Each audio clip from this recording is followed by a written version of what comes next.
Hello everyone, welcome back. T-9 day का Google form जो था 30 MCQ, हमारा डे 10 चैलेंज, उसकी वीडियो सॉल्यूशंस आपके लिए मैं लेके आ गया हूं। स्टार्ट करते हैं क्वेश्चन नंबर 1 से। पहला क्वेश्चन है, in dim light dash expands dash to allow more light to enter eye. तो डायग्राम की मदद से इसको समझते हैं हम। देखो, पहले आई में लेबलिंग कर लेते हैं। जो हमारा आई के अंदर ये आई लेंस होता है, ठीक है ना। आई लेंस के आगे ये जो हमें डार्क मस्कुलर स्ट्रक्चर दिख रहा है, ये होता है आइरिस, जो कि क्या होता है, मसल। आइरिस क्या होते हैं, एक तरह के हमारे मसल। और इसके सेंटर में जो ये खाली स्पेस है, यहां से लाइट हमारी आई के अंदर जाती है। यहां से लाइट हमारी आई के अंदर जाती है और ये होता है हमारा प्यूपिल। ये क्या होता है, हमारा प्यूपिल। तो देखो होता क्या है, प्यूपिल हमारे आई के सेंटर में एक होल है जहां से लाइट अंदर जा रही है, और उसके साइड में आइरिस मसल लगी होती है और बीच में होल होता है। अगर आप बाहर धूप में जा रहे हो तो आइरिस क्या होंगे, आइरिस कॉन्ट्रैक्ट हो जाएंगे, जिससे प्यूपिल का साइज छोटा हो जाए और कम से कम लाइट अंदर जा पाए। अगर आप किसी डार्क रूम में हो, डार्क प्लेस में हो, तो आइरिस एक्सपैंड हो जाएंगे, जिससे प्यूपिल का साइज बड़ा हो गया बीच में, और ज्यादा से ज्यादा लाइट अंदर जा पाएगी। तो पहले क्वेश्चन के लिए हम कहेंगे, in dim light iris expands pupil to allow more light to enter eye, यानी option B is the correct option. चलिए, अगला है, the defect of myopia may arise due to. Myopia क्या होता है, जब कोई दूर की चीजें हमें ढंग से दिखाई नहीं देती हैं, पास की अच्छे से दिखाई देती हैं, तो इसीलिए हम बोलते हैं इसको नियर साइटेडनेस, यानी पास का दिख रहा है, दूर का नहीं दिख रहा। तो मायोपिया का भी अगर हम डायग्राम समझें, ये देखिए, ये हमारी मायोपिक आई का एक डायग्राम है। इसमें हम कह रहे हैं कि जब इमेज फॉर्म हो रही है, वो रेटिना पे नहीं हो रही है, रेटिना से कुछ डिस्टेंस पहले हो रही है, इसलिए ऑब्जेक्ट क्लियर नहीं दिखाई देते। अब इसका क्या रीजन हो सकता है, देखो ऑप्शंस अगर हम पढ़ें, पहला है, the focal length of the eye is too long. ये रॉन्ग ऑप्शन है। देखो क्यों, अगर फोकल लेंथ बहुत ज्यादा बढ़ जाएगी तो आपको पता है पावर जो है वो कम हो जाएगी, because P is equals to 1/f। अगर फोकल लेंथ आई की ज्यादा होगी तो पावर कम हो जाएगी, और अगर आई लेंस की पावर कम है, यानी कन्वर्जिंग पावर, यानी अगर कन्वर्जिंग पावर कम है, तो क्या लाइट रेस जल्दी से कन्वर्ज करेंगी? नहीं करेंगी जल्दी से कन्वर्ज, वो तो उल्टा और पीछे जाके मिलेंगी, और पीछे जाके मिलेंगी उस केस में। तो यहाँ पे तो क्या होता है, फोकल लेंथ कम हो जाती है, जिससे पावर बढ़ जाती है और रेस जल्दी कन्वर्ज कर जाती है, ठीक है ना। First sentence is wrong. Second, excessive curvature of the eye lens, ये ऑप्शन, ये स्टेटमेंट करेक्ट है। देखो, जो आई लेंस होता है इसका कर्वेचर जो है काफी बढ़ जाता है, इसका कर्वेचर काफी ज्यादा बढ़ जाता है कई बार, जिससे कि क्या होता है, ये थिक हो जाती है लेंस, और थिक होने से इसकी जो फोकल लेंथ है, इसकी जो फोकल लेंथ है वो डिक्रीज हो जाती है, और डिक्रीज होने से इसकी पावर बढ़ जाती है। Again P is equals to 1/f, focal length कम तो पावर ज्यादा, तो इसीलिए ये कन्वर्ज जो है वो भी जल्दी हो जाती है। तो हमें देखने को मिलता है इमेज पहले बन गई, तो सेकंड स्टेटमेंट इज करेक्ट। अगला है, elongation of the eye ball, ये भी बिल्कुल करेक्ट है। देखो, अगर मान लो क्या हुआ, किसी रीजन की वजह से आपकी आई बॉल की लेंथ बढ़ गई, आई बॉल की जो लेंथ है वो पीछे की तरफ बढ़ गई, तो क्या हुआ, रेटिना पीछे शिफ्ट हो गई, रेटिना जो है वो हमारी पीछे शिफ्ट हो गई, तो इमेज जो है अब वो रेटिना के आगे बन रही है। भाई मान लो आप प्लेग्राउंड में कैच कैच खेल रहे हो, आप दो फ्रेंड्स हो, और एक यहाँ पे खड़ा हुआ है और एक यहाँ पे खड़ा हुआ है, आप एक दूसरे को बॉल पास पास करके खेल रहे हो, ठीक है ना। आपके फ्रेंड ने आपको बॉल फेंक के दी, लेकिन आप ना किसी रीजन की वजह से पीछे हो गए, तो क्या होगा, बॉल आपके आगे गिर जाएगी। तो यहाँ पे भी वही हुआ, यहाँ पे हमारी जो आई लेंस है उसने इमेज जो है वो आगे रेटिना तक पहुंचाई, लेकिन क्योंकि रेटिना पीछे हो गई तो इमेज जो है वो इन फ्रंट ऑफ रेटिना बनी, और इसी को हमने क्या बोला, इसको हमने बोल दिया मायोपिया, ठीक है। फिर fourth statement, eye ball has become too small, ये गलत रीजन है। अगर आई बॉल छोटी हो जाएगी फिर तो जो इमेज है वो रेटिना के पीछे बनेगी ना, अगर आप अपने फ्रेंड के पास आ गए तो बॉल आपके पीछे चली जाएगी। तो ये स्टेटमेंट भी मायोपिया के लिए गलत है, यानी सेकंड और थर्ड सही है, ऑप्शन बी। चलिए आगे चलते हैं। Power of spectacles for a hypermetropic person. Hypermetropia के लिए हमें पता है कि हमेशा कॉन्वेक्स लेंस जो है यूज किया जाता है उसकी करेक्शन में। जब इमेज पीछे बन रही होती है कॉन्वेक्स लेंस यूज करते हैं, इमेज सही बनने लगती है। कॉन्वेक्स लेंस की फोकल लेंथ जो होती है पॉजिटिव होती है, तो उसकी पावर भी कैसी होगी, always positive. Option A is the correct option. आगे चलते हैं। When a ray of light when a ray of light passes through a glass prism, it suffers two refractions. During these refraction, the ray bends. चलो, हमने एक glass prism की अगर हम बात करें तो इसमें लाइट यहां से इंसिडेंट हुई और फिर जानी इस तरह चाहिए थी, इस डायरेक्शन में, बट ये टुवर्ड्स द नॉर्मल बेंड हो जाती है और रिफ्रैक्टेड रे हमें ऐसे देखने को यहाँ पे मिलती है। तो हम कह सकते हैं जब इंसिडेंट रे ऐसे जा रही थी, नीचे बेस ऑफ द प्रिज्म था, ये बेस की तरफ बेंड हो गई और फिर जब प्रिज्म से बाहर निकलती है ये फिर से बेस की तरफ बेंड हो जाती है। यानी दो बार रिफ्रैक्शन जब उसके अंदर हुई, सबसे पहले यहां एंड देन यहां, दोनों ही बार लाइट रे जो है वो बेस ऑफ द प्रिज्म की तरफ बेंड हो जाती है, यानी towards the base in both cases. Option B is the correct option. चलिए नेक्स्ट है हमारा, दो violet colour gets scattered more than blue. हमें स्काई में पता है जो विबग्योर हमारे कलर्स होते हैं, सन से व्हाइट लाइट आती है, व्हाइट लाइट के अंदर 7 कलर्स होते हैं, लेकिन हमें स्काई ब्लू दिखता है। ठीक है ना, क्यों दिखता है उसी के ऊपर ये क्वेश्चन है। और वायलेट क्यों नहीं दिखता है, देखो। अच्छा, अगर आप लोगों को ऐसा लग रहा है ना कि आपने ये एमसीक्यू चैलेंज मेरा शुरू कर दिया है, या आप शायद अभी इसे नहीं करने के लायक हो क्योंकि आपको अच्छे से सारे चैप्टर्स नहीं आते, आपकी रिवीजन बची है, तो आप बहुत गलत सोच में हो। आप ये एमसीक्यूज करते चलो, भले ही आपने चैप्टर रिवाइज अभी नहीं किए हैं या एक बार भी नहीं पढ़े हैं तो भी, क्योंकि आप जब ये एमसीक्यू करोगे और ये वीडियो आप सुनोगे तो आपको सारे आंसर्स क्लियर हो जाएंगे। अगर आपने चैप्टर एक बार भी नहीं पढ़ा है ना, तो भी आपको कुछ इसकी सेंस जो है वो मिल जाएगी। लेकिन ये एमसीक्यूज आप जरूर करें। आपके साइंस के एग्जाम में जो एमसीक्यू पार्ट होगा उसमें 20 मार्क्स आने से कोई नहीं रोक सकता है। इसमें हम बायोलॉजी भी कवर करेंगे, फिजिक्स भी कवर करेंगे, केमिस्ट्री भी कवर करेंगे। ठीक है, चलो। जो हमारा सन होता है, सन से व्हाइट लाइट आती है, सन से व्हाइट लाइट आती है। अब ये व्हाइट लाइट जब अर्थ के एटमॉस्फेयर के अंदर घुसती है, जब ये व्हाइट लाइट अर्थ के एटमॉस्फेयर के अंदर घुसती है, तो क्या होता है, स्कैटरिंग ऑफ लाइट शुरू हो जाती है। यानी कि जो लाइट है वो अर्थ के एटमॉस्फेयर में गैसेस से, डस्ट से, ऑक्सीजन, कार्बन डाइऑक्साइड, ओजोन सबसे टकरा टकरा के, क्लाउड से टकरा के फैलने लगती है, स्कैटर होने लगती है। लेकिन होता क्या है, जो वायलेट लाइट होती है वो सबसे ज्यादा स्कैटर होती है, मोस्ट स्कैटर होती है। और उसके आगे आगे हम बात करें जैसे रेड, तो रेड हमारी लीस्ट स्कैटर होती है, रेड हमारी लीस्ट स्कैटर होती है। और इसके बीच में यही पैटर्न चलता है, वायलेट सबसे ज्यादा, उससे कम indigo, blue, green, yellow, orange, red. तो अब बात यह आती है कि जब हमारे आसमान में से ये लाइट आ रही है, तो वायलेट सबसे ज्यादा स्कैटर हुई, इंडिगो भी हुई, ब्लू हुई, उसके बाद वाली ग्रीन, येलो, ऑरेंज, रेड इतनी ज्यादा स्कैटर नहीं होती और हम तक पहुंच जाती है। तो सवाल ये है कि हमें आसमान वायलेट क्यों नहीं दिखाई देता, मोस्टली ब्लू क्यों दिखाई देता है, वाई, वाई ब्लू।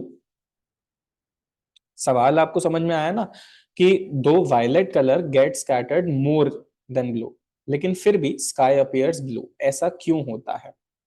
तो इसका ना बहुत ही एक इंटरेस्टिंग रीजन है, इसका बहुत ही एक इंटरेस्टिंग रीजन है। देखो, ये मैंने एक ग्राफ निकाला गूगल से जिसमें कि दिखा रखा है sensitivity of human eye to visible light. यानी कि अगर आपके सामने हर कलर की लाइट आ रही है, तो आपका ब्रेन जो है ना वो सबसे ज्यादा कौन सी लाइट को पसंद करता है, ग्रीन लाइट। यानी इंसानों को सबसे ज्यादा ग्रीन लाइट दिखाई देती है। और ग्रीन के बाद हमारा कौन सा इधर आता है, ब्लू। और ब्लू के बाद लास्ट में हमारा आता है वायलेट। यानी कि इंसानों को ब्लू कलर जो है वो ज्यादा अच्छे से दिखाई देता है एज कंपेयर टू वायलेट, और यही रीजन है कि हमें आसमान ब्लू दिखाई दे रहा है। ये बात आपको समझ में आई? तो यहाँ पे हमारा आंसर क्या हो जाएगा, our eyes are more sensitive to blue as compare to violet, और इसीलिए हमें आसमान जो है वो ब्लू कलर का दिखाई देता है। हालांकि इसका एक छोटा सा रीजन ये भी होता है कि जो हमारी ओजोन लेयर होती है वो काफी हद तक वायलेट को एब्जॉर्ब कर लेती है, वायलेट को आगे आने ही नहीं देती।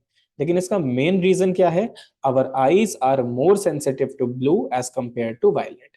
ये वाला क्वेश्चन थोड़ा सा हम कह सकते हैं कि आउट ऑफ सिलेबस है, तो इसको अगर आपको नहीं भी समझ में आया तो कोई प्रॉब्लम नहीं है, लेकिन आप इसको याद रख सकते हो कि हमें ब्लू आसमान क्यों दिखाई देता है, क्योंकि हमारी आईज को ब्लू कलर ज्यादा पसंद होता है, वो उससे ज्यादा सेंसिटिव होती है, वो ब्लू को जल्दी डिटेक्ट करती है। चलिए आगे चलते हैं, अब हम आगे चलते हैं। A nichrome wire, a nichrome wire of length 100 centimeter and area of cross section 0.5 millimeter square has a resistance 2.2 ohm. The resistivity of nichrome is, electricity का न्यूमेरिकल है हमारा, इसको कैलकुलेट कर लेते हैं। क्वेश्चन नंबर 6, लेंथ हमें दी गई है 100 centimetre, area of cross section हमें कितना दिया गया है, 0.5 मिलीमीटर स्क्वायर, और रेजिस्टेंस हमें दिया गया है 2.2 ओम्स। पूछा क्या है आपसे, रेजिस्टिविटी। तो सबसे पहले गिवन लिख लिया, जो निकालना है वो लिख लिया। अब आप क्या करेंगे, यूनिट कन्वर्जन। बिना यूनिट कन्वर्जन के तो देखो सीधा गलत हो गया।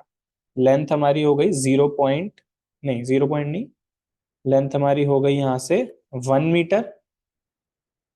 एरिया ऑफ क्रॉस सेक्शन कितना आ जाएगा हमारा, 0.5 इंटू 10⁻⁻⁶ मीटर स्क्वायर, और रेजिस्टेंस की यूनिट एकदम ठीक है। अब हम फॉर्मूला लगाएंगे यहाँ पे,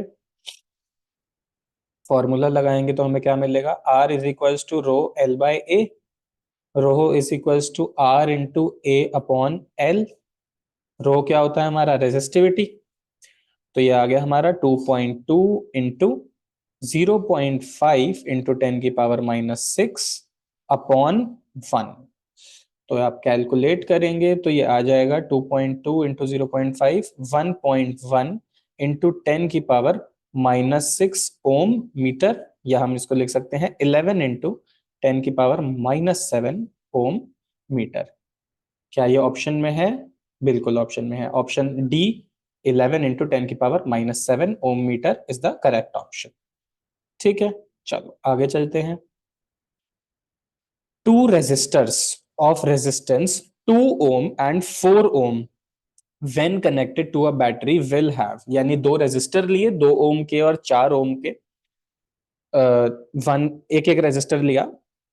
तो अब जो है बताना है कौन सी स्टेटमेंट सही है। Same current flowing through them when connected in parallel, गलत जवाब। जब पैरेलल में होते हैं, जब पैरेलल में होते हैं दो रेजिस्टर्स, तो करंट उनमें बट जाता है, एक में I1 एक में I2। और ये किस पे डिपेंड करता है, ये इनके रेजिस्टेंसेस पे डिपेंड करता है ना, दोनों का रेजिस्टेंस अलग है तो इनमें करंट भी अलग अलग जाएगा। Same current flowing through them when connected in series, ये बिल्कुल सही ऑप्शन है। अगर सीरीज में रेजिस्टर आपके लगे हैं, उनका क्या रेजिस्टेंस है उससे कोई फर्क नहीं पड़ता, सबको सेम करंट की वैल्यू जो है वो मिलेगी। ठीक है, तो वैसे तो ऑप्शन बी ही करेक्ट हो गया, इसका मतलब ये दोनों जो है रॉन्ग है। क्या है, same potential when connected in series, नहीं, पोटेंशियल सीरीज में अलग अलग मिलता है ना। आप ऐसे वोल्ट मीटर लगाओगे तो V1 की वैल्यू अलग आएगी और V2 की वैल्यू जो है वो अलग आएगी। Different potential when connected in parallel, ये भी रॉन्ग है। जब कोई रेजिस्टर्स को आप पैरेलल कॉम्बिनेशन में लगाते हो, आपने दो रेजिस्टर लिए, उन्हें पैरेलल में लगाया और आपने साथ में बैटरी लगाई 12 वोल्ट्स की, तो इन दोनों को 12-12 वोल्ट जो है वो अच्छे से मिल जाएगा, इन्हें कोई दिक्कत नहीं आएगी। सेम पोटेंशियल डिफरेंस मिलता है जब पैरेलल में दो चीजें कनेक्टेड हो। ठीक है, चलिए आगे चलते हैं। Question number 8, two resistors of 2 ohm and 4 ohm are connected in parallel. If the magnitude of current in the 2 ohm is I, then the magnitude of current in the 4 ohm resistor is. बहुत ही अच्छा MCQ है और आपके paper में भी आने के इसके हाई चांसेस है। चलिए, हमें क्या कह रहे हैं कि दो रेजिस्टर्स हैं, दो रेजिस्टर हैं, एक 2 ओम का और एक 4 ओम का, दोनों को पैरेलल कॉम्बिनेशन में लगा दिया, दोनों को पैरेलल कॉम्बिनेशन में ऐसे कनेक्ट कर दिया गया है, ठीक है ना। जो 2 ओम वाला है इसके थ्रू हम करंट कह रहे हैं कि करंट कुछ आई जा रहा है, और आपको बताना है कि जो 4 ओम वाला रेजिस्टेंस होगा इसके थ्रू करंट आई डैश ले लेते हैं, इसकी वैल्यू आपको बतानी है विद रिस्पेक्ट टू आई। तो बहुत इजी क्वेश्चन है, देखो कैसे। जो हमें ये पता है कि व्हेन कनेक्टेड इन पैरेलल, अभी पिछले क्वेश्चन में ये हमने डिस्कस किया कि जब ये दोनों भाई पैरेलल में लगे हैं, when connected in parallel, they both have same potential difference, they both have same potential difference, दोनों को सेम पोटेंशियल डिफरेंस मिल रहा है। तो पहले वाले के लिए मैं क्या कह सकता हूं कि V is equals to I into two, पहले वाले के लिए ये कह सकते हैं V is equals to I into two, और दूसरे वाले के लिए हम क्या कह सकते हैं V is equals to I dash into four, क्योंकि V दोनों का सेम है लेकिन I जो है वो अलग अलग है। ये बात आपको समझ में आई। अब देखो, दोनों में V है तो इक्वेट कर दे, तो हम कह सकते हैं 2i is equals to 4i dash.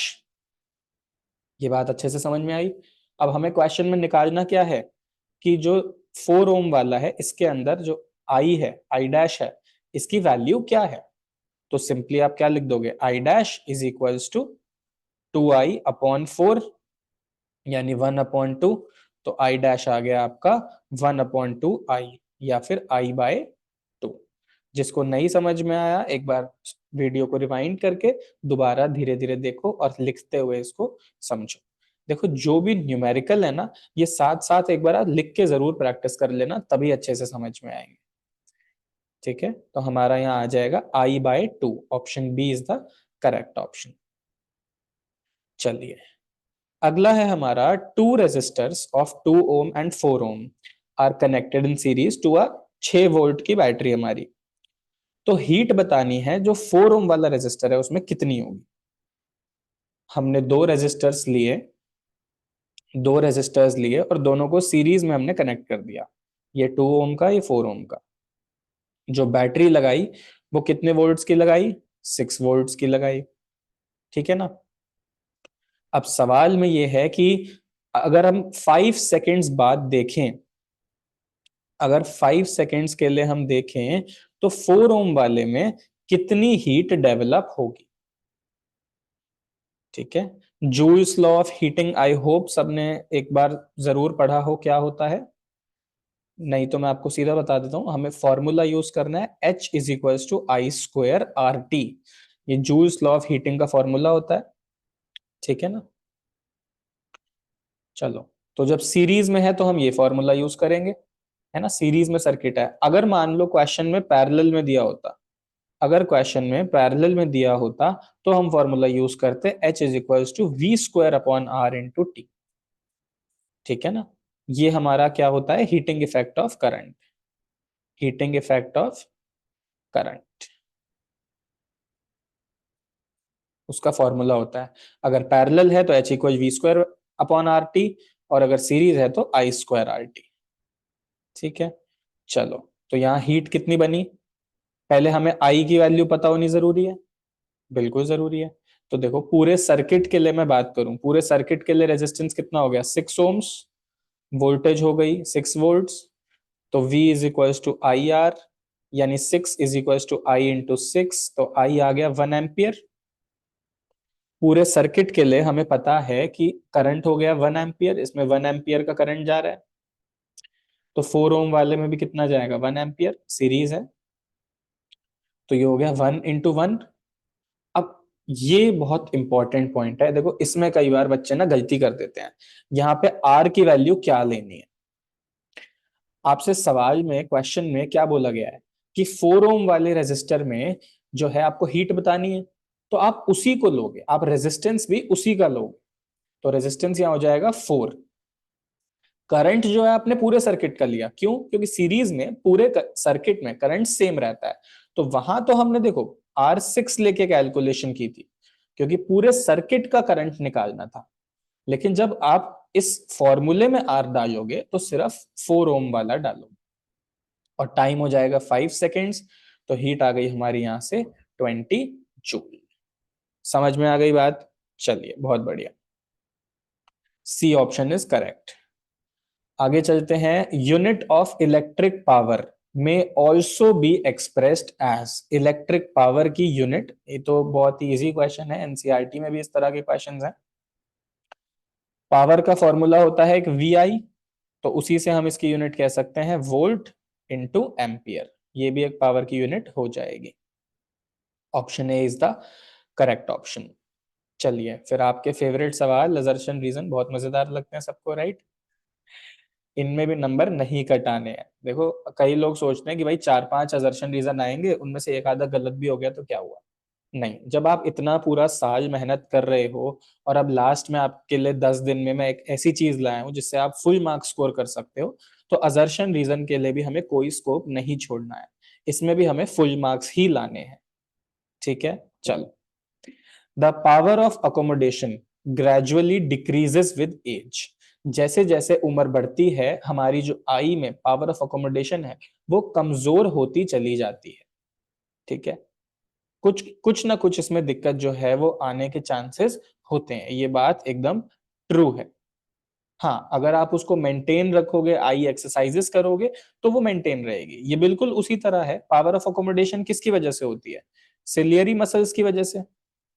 तो ये स्टेटमेंट बिल्कुल इस तरह है कि जैसे जैसे हमारी एज बढ़ती है तो सिलियरी मसल्स जो है वो वीक हो जाती हैं। कोई भी मसल वीक होगी जब आपकी एज बढ़ेगी तो। The eye lens loses its elasticity as age increases. Yes, ये भी ट्रू है, हमारी सिलियरी मसल भी वीक होती है, और साथ साथ जो आई लेंस है इसकी इलास्टिसिटी जो होती है, ये जेली लाइक मटेरियल है, इसकी इलास्टिसिटी भी जो है वो थोड़ी थोड़ी लूज हो जाती है। तो असर्शन भी ट्रू है, रीजन भी ट्रू है, और ये इसका करेक्ट एक्सप्लेनेशन है। ये बात समझ में आई? तो A is the correct answer. आगे चलते हैं। The star appears twinkling because refractive index of the earth's atmosphere fluctuates. यहाँ पे क्या कह रहे हैं, जो हमारे स्टार हैं वो अपीयर करते हैं ट्विंकलिंग, टिमटिमाते हैं हमारे स्टार्स, क्यों? क्योंकि अर्थ का एटमॉस्फेयर फ्लक्चुएट कर रहा है। बिल्कुल ट्रू बात है, बहुत ही इंपॉर्टेंट कॉन्सेप्ट है ये, क्योंकि अर्थ के बाहर एटमॉस्फेयर में जो गैसेस हैं वो गैसेस कॉन्स्टेंटली मूव कर रही हैं, ऐसा तो है नहीं गैस जमी हुई है। वो गैसेस क्योंकि कॉन्स्टेंटली मूव कर रही हैं, तो अर्थ के बाहर जो एटमॉस्फेयर है उसका रिफ्रैक्टिव इंडेक्स बार बार फ्लक्चुएट करता है, और उस फ्लक्चुएशन की वजह से जब स्टार्स से लाइट हम तक आती है तो वो हर बार अलग रिफ्रैक्शन से आती है। तो कभी जल्दी आ जाती है, कभी देर से आ जाती है, कभी ज्यादा आ जाती है, कभी कम आती है। तो इसीलिए हम बोलते हैं कि वो स्टार हमें ट्विंकलिंग करते हुए दिखाई देते हैं, एक कांस्टेंट लाइट उनसे नहीं आती। आगे चलते हैं। when light propagates from one medium to another its direction of propagation changes, ये भी बिल्कुल ट्रू है, लेकिन करेक्ट एक्सप्लेनेशन ये नहीं है, तो ऑप्शन बी हमारा सही है। ठीक है, चलो। a red object appears dark in yellow light, a red object appears dark in yellow light, तो ये भी बड़ा मजेदार क्वेश्चन है। देखो इसमें क्या होता है, अगर आप कोई रेड ऑब्जेक्ट लोगे और उस पर सिर्फ येलो लाइट डालोगे, तो अजर्शन कह रहा है कि वो डार्क कलर, वो डार्क दिखाई देगा, ज्यादा अच्छे से दिखाई नहीं देगा। क्या ये ट्रू है या क्या ये फॉल्स है? ये स्टेटमेंट बिल्कुल ट्रू है। देखो होता क्या है, आपको रेड ऑब्जेक्ट रेड क्यों दिखाई देता है? जैसे अभी हमारे पास येलो लाइट तो नहीं है, लेकिन हम रेड से इसको थोड़ा समझ सकते हैं। ये एक रेड ऑब्जेक्ट है, ठीक है, ये एक रेड ऑब्जेक्ट है, रेड सरफेस है इसका पूरा। जब इस पे लाइट पड़ रही है, ये आपको क्या रेड दिखाई दे रहा है? बिल्कुल रेड दिखाई दे रहा है, लेकिन क्यों? Why does it appear red to you? इसका रीजन ये है कि जब इसके ऊपर व्हाइट लाइट पड़ रही है ना, तो ये सारी लाइट्स एब्जॉर्ब कर लेता है, सिर्फ रेड लाइट को ही रिफ्लेक्ट कराता है। क्या ये लुमिनस ऑब्जेक्ट है? नहीं, ये नॉन ल्यूमिनस है, इसके पास अपनी लाइट नहीं है, इसके पास अपना कलर है। तो जब इसके ऊपर व्हाइट लाइट पड़ रही है, ये क्या कर रहा है, ये सारे कलर्स को एब्जॉर्ब कर रहा है और आप तक सिर्फ और सिर्फ रेड कलर को रिफ्लेक्ट करा रहा है। इतनी बात समझ में आई, इसीलिए आपको ये रेड कलर का दिखाई देता है। अगर मान लो ये ब्लू कलर का होता तो ये सारे कलर्स को एब्जॉर्ब करता और ब्लू कलर को रिफ्लेक्ट करा देता, तो ये आपको ब्लू दिखाई देता। ठीक है ना, इतनी बात क्लियर हो गई। चलिए, तो red coloured is scattered less, ये बात भी बिल्कुल ट्रू है, रेड बहुत कम स्कैटर होता है, वायलेट इंडिगो ज्यादा स्कैटर होते हैं। लेकिन क्या ये सही रीजन है? नहीं, ये सही रीजन नहीं है, तो बी ऑप्शन इज करेक्ट। ठीक है, आगे चलते हैं। There is no potential difference across terminals of the cell when it is not connected in the circuit. यानी कि आप बाजार से एक मान लो सेल खरीद के लाए, अभी तक वो सेल पैकेट में ही है, वो जैसे आते हैं ना ये अलग अलग कंपनीज के cell, Duracell, Eveready, है वो जो भी है, अभी ये सेल क्या है, पैकेट के अंदर है, आपने खोला भी नहीं। और अजर्शन क्या कह रहा है, there is no potential difference across terminals, जब वो कनेक्टेड नहीं है, अगर सर्किट में कनेक्टेड नहीं है तो इसके एंड्स के अक्रॉस कोई पोटेंशियल भी नहीं होगा। ये स्टेटमेंट ऑब्वियसली क्या है, ये स्टेटमेंट फॉल्स है, ये स्टेटमेंट फॉल्स है। अगर एक सेल साइड में पड़ा भी हुआ है ना, रखा भी हुआ है, तो कुछ ना कुछ पोटेंशियल डिफरेंस उसके एंड्स पे होता है। हो सकता है अब आप लोग जो है कह रहे हो कि सर ये क्या बोल रहे हो, ये तो गलत बात है, ऐसे थोड़ी होगा। अगर कोई सेल रखा हुआ है तो उसके एंड्स पे पोटेंशियल डिफरेंस थोड़ी बना रहेगा। तो आप लोगों को एनसीईआरटी पढ़ने की भारी जरूरत है। एनसीईआरटी की एज इट इज लाइन है, the chemical action within a cell generates the potential difference across the terminals of the cell even when no current is drawn from it. अगर कोई current नहीं भी draw हो रहा है तो भी कुछ ना कुछ पोटेंशियल डिफरेंस बरकरार रखता है वो सेल। समझ में आ गई बात? चलिए, तो assertion is true, no current is drawn from the cell, that is also true. लेकिन क्या उसका वो सही रीजन है? सही रीजन नहीं है। सही रीजन ये है कि उसके अंदर केमिकल रिएक्शंस होती रहती हैं जो उस पोटेंशियल डिफरेंस को बरकरार रखती हैं। तो true, true, not the correct explanation, B. आगे चलते हैं। Copper and aluminium wires are usually employed for electricity transmission. बिल्कुल सही बात है भाई, हमारे घर में इलेक्ट्रिसिटी ट्रांसमिशन मतलब जो भी बिजली की तारें होती हैं उसमें कॉपर या एल्यूमिनियम यूज होता है, चाहे आपके घर में है, चाहे सिटी टू सिटी ट्रांसफर हो रही है इलेक्ट्रिसिटी, या कहीं भी है, तो उसमें कॉपर एल्यूमिनियम की ही वायर यूज होती है। असर्शन इज एकदम ट्रू, बिल्कुल true, 100% true. Copper and aluminum wires have high resistivity and are good conductors of electricity. बिल्कुल good conductors of electricity होते हैं। लेकिन ये क्या फंस गया, high resistivity? No, not at all, not at all. इनकी तो बहुत लो रेजिस्टिविटी होती है और इसीलिए गुड कंडक्टर होते हैं, तो ये स्टेटमेंट हो गई फॉल्स। तो A is true, R is false, C option is correct. चलिए, अब आते हैं हम केमिस्ट्री पे। अच्छा, जो T-8 वाला होगा ना आपका, वहां से हम बायो भी शुरू कर देंगे। ठीक है, T-8 में हम ऐसा करेंगे कि फिजिक्स को थोड़ा रेस्ट देके केमिस्ट्री और बायो रखेंगे। चलिए, find the value of x y and Z.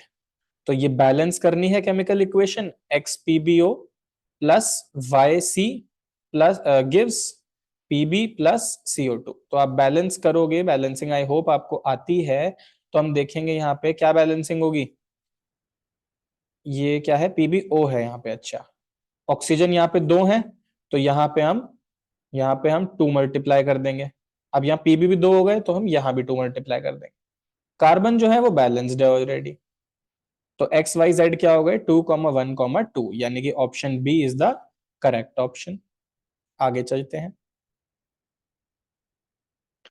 Exposure of silver chloride to sunlight for a long duration turns it grey due to.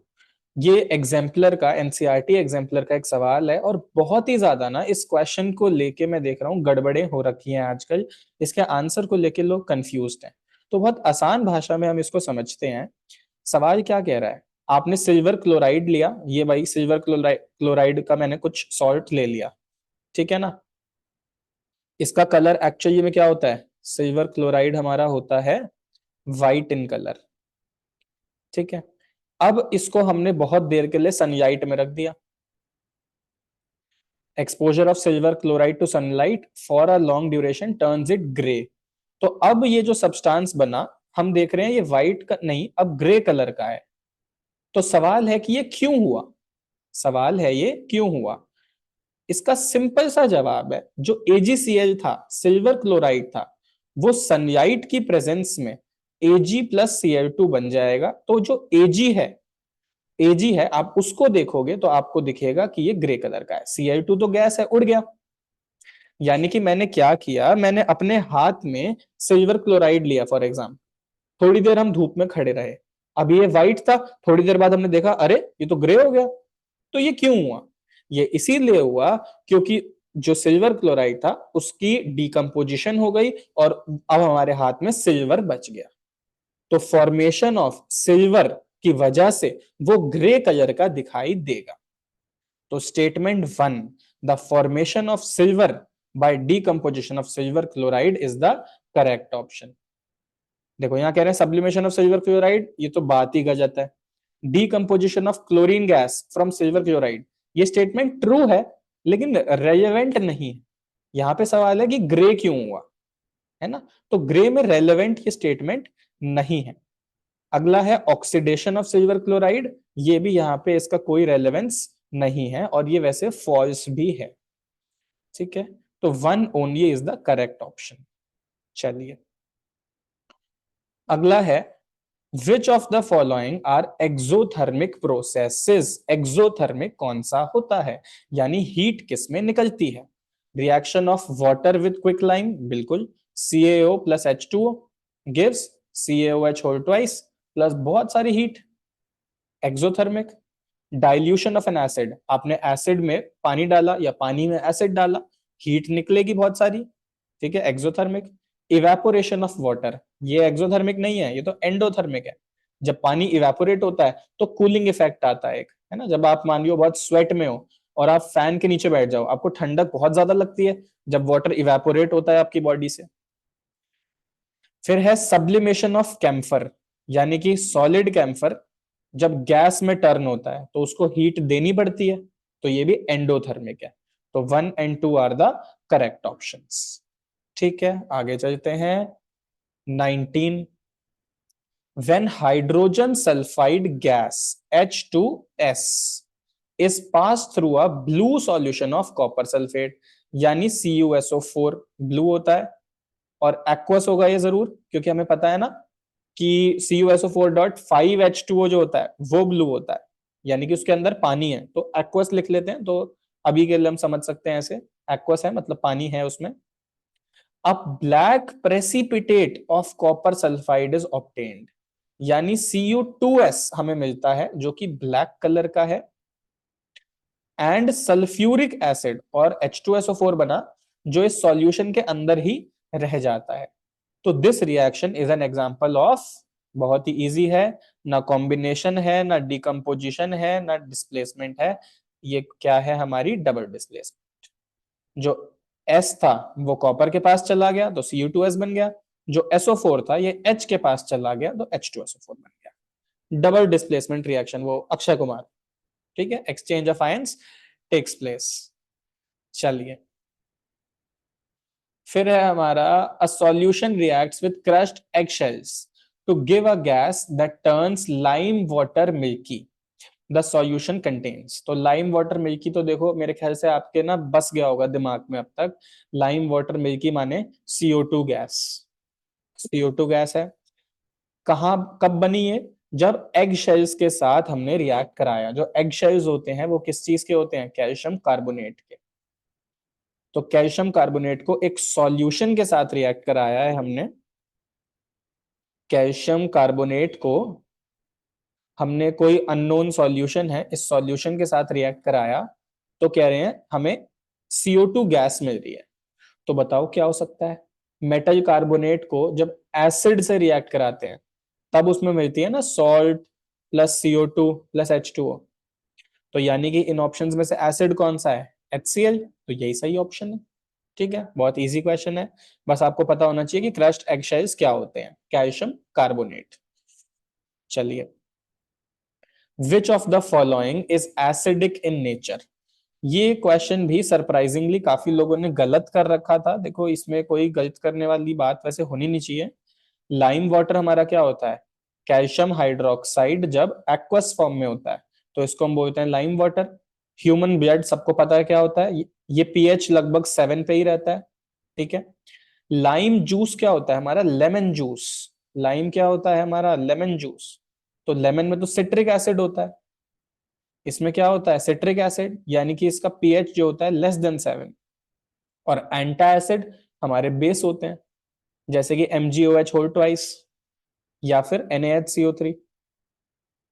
तो ये तो बेस है, यानी कि ऑप्शन डी बेस है, ऑप्शन ए भी बेस है, ऑप्शन बी जो है वो न्यूट्रल होता है मोस्टली, और ऑप्शन सी जो है वो हमारा कैसा है, एसिडिक। तो लाइम जूस इसका करेक्ट आंसर होगा।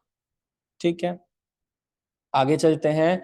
विच of the following metals become liquid if we put it on our palm.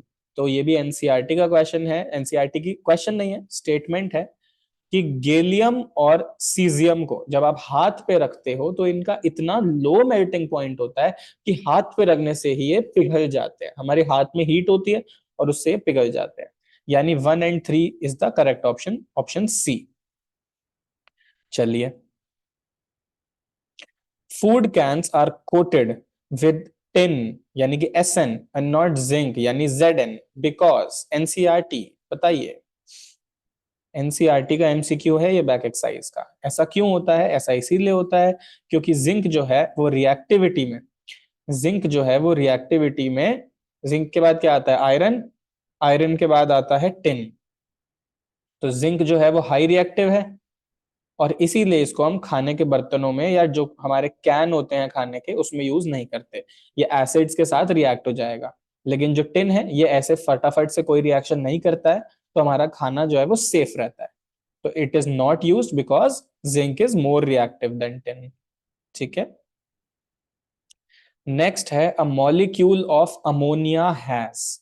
Ammonia होता है NH3 यानी NHH यानी कि ओनली सिंगल बॉन्ड्स, और कितने, 3 सिंगल बॉन्ड्स। ठीक है, आगे चलते हैं। The total number of electrons shared in the formation of ethyne molecule is. तो इथाइन मॉलिक्यूल क्या होता है हमारा, C2H2 यानी कि एल्काइन होता है ये एक। इसका स्ट्रक्चर बनाए C ट्रिपल बॉन्ड C, और कार्बन की 4 वैलेंसी पूरी करने के लिए एक एक हाइड्रोजन। तो जब भी आपसे पूछ लेना total number of electrons shared, तो आप कैसे कर बताओगे, सबसे पहले आप बॉन्ड्स गिनोगे कितने हैं, भले ही मतलब जितने भी बॉन्ड्स हैं वो आप गिनोगे। तो ये हो गया एक, यहाँ हो गए 2 3 4 और एक 5, टोटल 5 बॉन्ड्स हैं। और हर बॉन्ड 2 इलेक्ट्रॉन के शेयरिंग से बनता है, हर बॉन्ड जो है वो 2 इलेक्ट्रॉन के शेयरिंग से बनता है। यानी कि इलेक्ट्रॉन कितने हो गए, 5 into 2 = 10। 10 is the correct answer. चलिए, असर्शन रीजन, सबसे पहला सवाल। अ white washed wall develops a coating of calcium carbonate after a few days.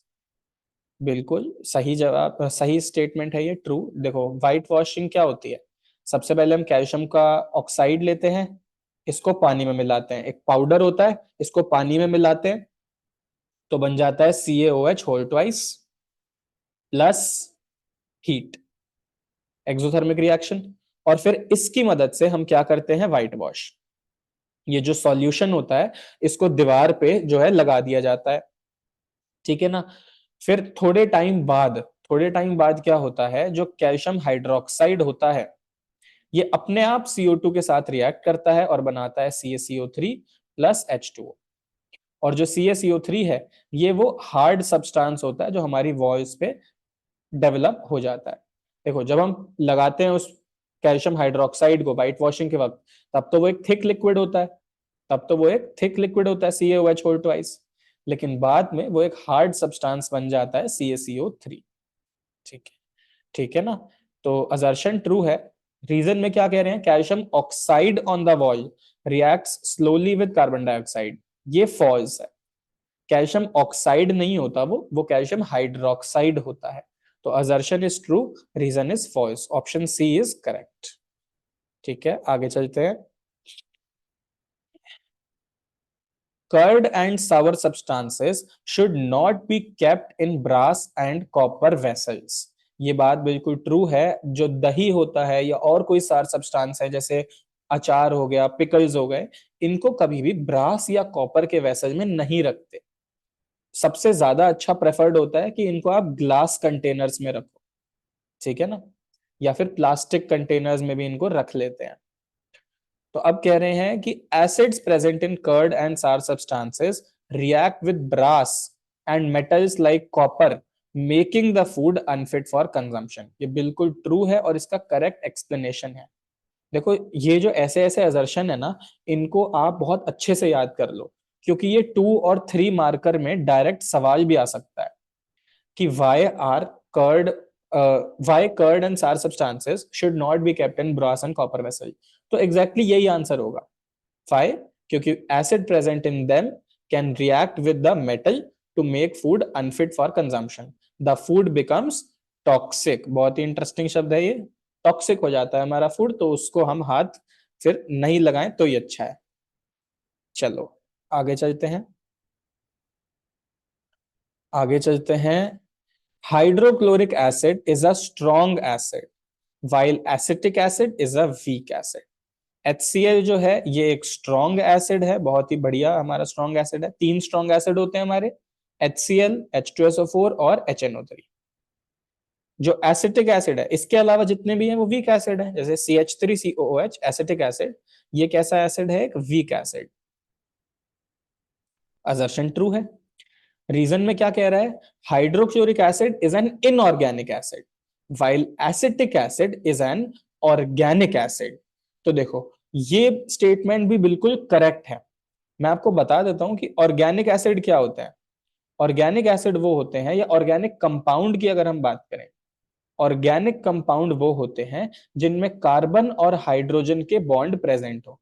जहां कार्बन हाइड्रोजन का बॉन्ड प्रेजेंट है वो हो गया एक ऑर्गेनिक कंपाउंड। ये बात समझ में आई? और इनऑर्गेनिक क्या है? जहां कार्बन और हाइड्रोजन का बॉन्ड प्रेजेंट नहीं है, वो हो गया इनऑर्गेनिक। तो एसिटिक एसिड में कार्बन हाइड्रोजन बॉन्ड प्रेजेंट है, तो ये कैसा है? ऑर्गेनिक। और HCl में कार्बन ही नहीं है, तो कार्बन और हाइड्रोजन के बॉन्ड कहां से होंगे? तो ये हो गया इनऑर्गेनिक।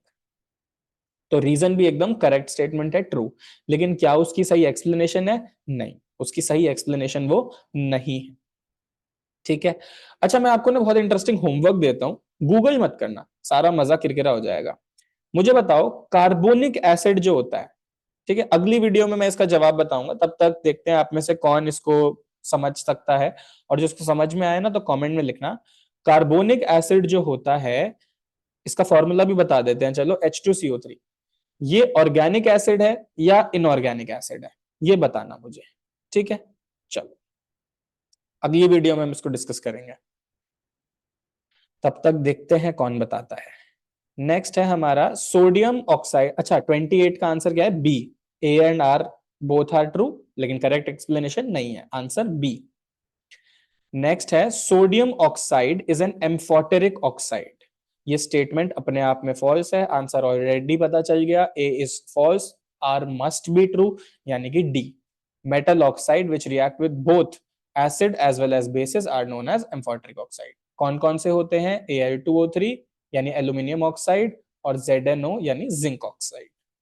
ठीक है, आगे चलते हैं। Ionic compounds have low melting and boiling points. In ionic compound a considerable amount of energy is required to break the strong inter-ionic attraction। Assertion पहले जज कर लेते हैं। Ionic compound have low melting and boiling point, false. सीधा answer वैसे ही पता चल गया, जब असर्शन फॉल्स है तो रीजन ट्रू होगा, बस डी। और ये भी रीजन जो है ना, बहुत अच्छा रीजन यहाँ लिखा हुआ है, इसको याद कर लो। आयनिक कंपाउंड का high melting and boiling point होता है। Why? Because in ionic compound a considerable amount of energy is required to break the strong inter ionic attraction, मतलब कि अगर एक NaCl का मॉलिक्यूल है और एक दूसरा NaCl का मॉलिक्यूल है तो इनके बीच में बहुत ज्यादा स्ट्रॉन्ग इंटर आयोनिक अट्रैक्शन है। जो Na प्लस है वो Cl माइनस को भी खींच रहा है, जो Cl माइनस है वो Na प्लस को भी खींच रहा है, तो ये सारे एक दूसरे से बहुत अच्छे से जुड़ जाते हैं और इसीलिए ये सॉलिड की तरह एग्जिस्ट करते हैं और इनका हाई मेल्टिंग पॉइंट या बॉइलिंग पॉइंट होता है। तो that's it for today. Day हमारे 9 डेज यहाँ बच गए हैं, उसका ये वीडियो सॉल्यूशन है। एक्चुअली आज अब भी आप देख रहे होंगे कि मैं 23rd को ये वीडियो बना रहा हूँ, यानी कि 8 डेज हमारे बच गए हैं। इसके बाद आपको T-8 की भी वीडियो मिल जाएगी एंड आई होप आप ऑलरेडी उस वाले गूगल फॉर्म को सॉल्व कर चुके हैं। तो बने रहिए with our challenge and I hope हम सभी के साइंस MCQ में 20 on 20 एटलीस्ट आए। चलो, until next time, bye bye.